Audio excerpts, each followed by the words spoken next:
हुकूमत जो है उसको बड़ी स्मूथ सेलिंग मिली हुई है, बड़े आराम से जनाब हुकूमत अपना वक्त जो है गुजार रही है। वो नथ पा के रखने वाला काम कोई नहीं थे। अगर ये सारे मिल जाते हैं then they can give tough time to the government. इत्तेहादियों का प्रेशर जो है वो माउंट होता रहता है। पार्टी के अपने लोग भी कहते हैं जनाब के हुण साड़ी भी वारी लगन दियो। मुल्की सियासत से मुताल्लिक आपको बताएं कि हर रोज नई चीजें सुनने को मिल रही हैं और इस वक्त जो सियासी कशीदगी है वो बढ़ती ही जा रही है। पंजाब की जानिब से अगर हम बात करें तो पंजाब हुकूमत की जानिब से भी बड़े बड़े ऐलानात किए जा रहे हैं और उसके अलावा वफाकी हुकूमत तो वैसे ही मौशी बेहतरी के आशारिये बता रही है, सूरत हाल को बड़े अच्छे खूबसूरत अंदाज में बयान कर रही है। जैसे यूँ लगता है कि सब कुछ ठीक हो गया है, सबको रोज़गार मिल रहा है, सबको 3 वक्त का खाना मुयसर है। और हुकूमत ने ऐसे में बिजली सारिफीन को बड़ी खुशखबरी सुनाई है और ज़रूरी ट्यूबवेल समेत 300 यूनिट तक बिजली सारिफीन के लिए रिलीफ का ऐलान कर दिया है। ये रिलीफ फ्यूल एडजस्टमेंट की मद में करके दे दिया जाएगा। दूसरी जानिब सियासी महाजराई बढ़ती जा रही है। पीटीआई हुकूमत के खिलाफ तहरीक चलाने के लिए सरगर्म है। जमहूरियत आइन कानून की बहाली के लिए सड़कों, पार्लियामेंट और अदालतों में जंग लड़ने के ऐलान किए जा रहे हैं। अपोजिशन जमातों को कॉन्फ्रेंस के लिए जगह ना मिलने पर पारा भी हाई दिखाई दे रहा है। अपोजिशन जमातों ने ये इल्ज़ाम आयद किया है कि हुकूमत कॉन्फ्रेंस रोकने की कोशिश कर रही है। आज हर सूरत कौमी कॉन्फ्रेंस करेंगे। अगर हुकूमत, इंतज़ामिया या फिर किसी और ने हमें रोकने की कोशिश की तो चीफ जस्टिस ऑफ पाकिस्तान का दरवाज़ा खटखटाएंगे। इसी पर बात कर लेते हैं। हमारे साथ मौजूद हैं सीनियर तज्ज़ियाकार राना मुबशर साहब। राना साहब, वेलकम टू सुनो पाकिस्तान। पीटीआई हुकूमत के खिलाफ तहरीक चलाने के लिए ग्रैंड अलायंस की कोशिशें हो रही हैं। क्या आपको लगता है कि तमाम सियासी जमातें एक एजेंडे पर मुत्तफिक हो पाएंगी?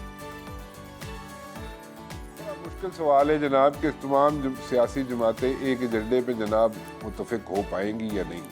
अच्छा देखें, अगर तो तमाम सियासी जमातें एक एजेंडे पे मुत्तफिक हो जाती हैं तो नथिंग लाइक इट, ठीक है जी। फिर तो जनाब ये पिछले 1 साल से हुकूमत जो है उसको बड़ी स्मूथ सेलिंग मिली हुई है, बड़े आराम से जनाब हुकूमत अपना वक्त जो है गुजार रही है। उसके पास ऑपोजिशन जो है एज सच अगर देखा जाए जिस तरीके से ऑपोजिशन होती है वो होंदा ना नथ पा के रखी होती है हुकूमत नूं, वो नथ पा के रखने वाला काम कोई नहीं थे।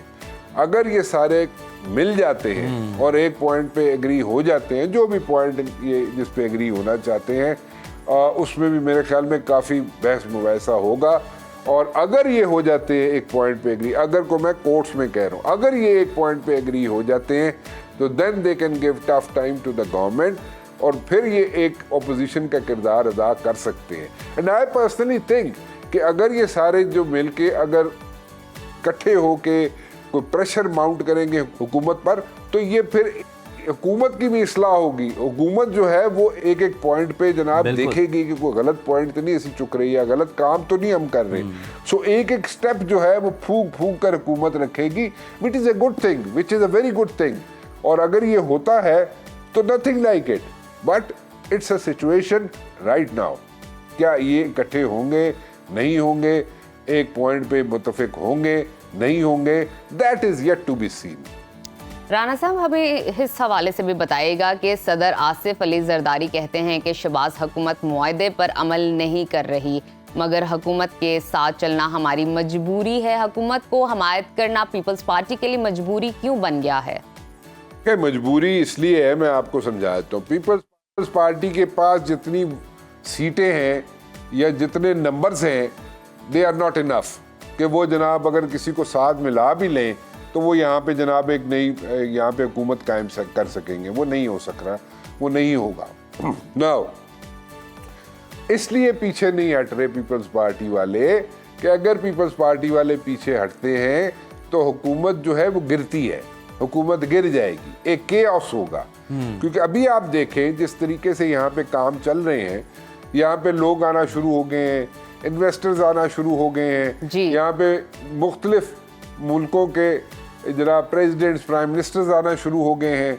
अच्छा, यहाँ पे इन्वेस्टमेंट के लिए जो SIFC का किरदार है, देखें उस पर आप बहुत सी आर्गूमेंट्स कर सकते हैं, उस पर बहस कर सकते हैं, उस पर बहुत सी जनाब यहाँ पे बहस मुबासे भी होते हैं कि जनाब SIFC को ऐसे करना चाहिए, वैसे करना चाहिए। But at the very same time ठीक है, टीथिंग प्रॉब्लम्स हैं, टीथिंग प्रॉब्लम्स होते हैं, हर चीज़ में होते हैं। जो भी कोई नई चीज़ की जाएगी उसमें टीदिंग प्रॉब्लम्स होते हैं, लेकिन टीदिंग प्रॉब्लम्स को एड्रेस भी किया जाता है साइड बाय साइड, और फिर उसके बाद जनाब वो एक मरतबा सारे टीदिंग प्रॉब्लम्स सॉर्ट आउट हो जाए तो फिर एक स्मूथ सेलिंग शुरू हो जाती है। So in this particular case also I personally think कि इस वक्त पीपल्स पार्टी वाले पीछे नहीं हट सकते। एक तो उनके पास नंबर नहीं है, दूसरा एक स्लोली ग्रेजुअली एक ट्रैक पे चढ़ना शुरू हो गया है मुल्क, और इसके समरात जो है अगर इस everything is like taken care of properly, अगर इसी तरह चीज़ें चलती रहती हैं, स्मूथ सेलिंग होती रहती है, तो मेरे ख्याल में इसके समरात जो है आइंदा जो बजट आना है उससे पहले पहले ट्रिकल डाउन इफेक्ट्स होना शुरू हो जाएंगे। सो आई पर्सनली थिंक कि पीपल्स पार्टी जो है वो नहीं पीछे हटेगी डिस्पाइट ऑल द ऑड्स, क्योंकि 17 पॉइंट पे इनका एग्रीमेंट हुआ था नून लीग का और पीपल्स पार्टी का। जब ये हुकूमत कायम हो रही थी वो 17 पॉइंट्स पे जनाब वो मिलजुल के काम करेंगे, यानी कि हुकूमत भी और पीपल्स पार्टी वाले भी, और जो भी डिसीजन दिए जाएंगे उन 17 पॉइंट्स पर उनको जनाब मिलजुल के ये जनाब डिसीजन लेंगे और कलेक्टिवली उन पे डिसीजन दिए जाएंगे। वो जो है 17 पॉइंट्स जो हैं उन पे यहाँ पे जनाब डिसीजन नहीं लिए जा सक रहे, नहीं हो रहे, और यहाँ पे जनाब कंसेंसस जो है पीपल्स पार्टी का और नून लीग का यहाँ पे नहीं हो रहा। लेकिन आई पर्सनली थिंक आसिफ जरदारी साहब जो है शहबाज शरीफ साहब से और मियां नवाज शरीफ साहब से, इन दोनों से अनकरीब मुलाकात करने जा रहे हैं। बिल्कुल सही, अनकरीब मुलाकात भी होने वाली है। राणा साहब, पिलडैट की रिपोर्ट भी आपके सामने है। वज़ीर कानून और वज़ीर दिफा के अलावा अगर देखा जाए तो तमाम ही वज़रा की कारकर्दगी मायूस कुन रही और तनख्वाहें भी बढ़ाई गई। इसके बावजूद अब हम देख रहे हैं कि वफाकी काबीना में तौसीई की तैयारियां भी हो रही हैं। ज़रूरत क्यों पेश आ गई वज़ीर आज़म को? क्या ख़जाने में बहुत ज़्यादा पैसा आ गया? जब आपके साथ इत्तेहादी होते हैं ना, तो इत्तेहादी जो होते हैं उनका अपना प्रेशर होता है। सो इत्तेहादियों का प्रेशर जो है वो माउंट होता रहता है एवरी डे पासिंग बाय। उड़ते साल लग गया है, सो वो उनका एक प्रेशर होता है, उसको जनाब सस्टेन करना मुश्किल हो जाता है हुकूमत के लिए। एक तो हुकूमत जो होती है जैसे जैसे उसके दिन गुजरते जाते हैं वो वीक होना शुरू हो जाती है। ये इसमें कोई रॉकेट साइंस नहीं है, जिसकी मर्जी हुकूमत हो, ठीक है, वो वीक होती है every day passing by. Now in this particular case अगर यहाँ पे तोसी करने की गुंजाइश मौजूद है जो कि होने जा रही है, मैंने बड़ा अर्सा पहले अपने शो में कहा था कि जनाब तोसी होने जा रही है, काबीना में तोसी होने जा रही है, और उसमें मैंने नाम भी दिए थे, और ये डिले होता रहा है प्रोसेस, और इस डिले होने की वजह से मेरे ख्याल में कुछ 6-8 हफ्ते डिले हो चुका है प्रोसेस, या मेरी किताबों में तो ये 2 महीने पहले हो जानी चाहिए थी तोसी।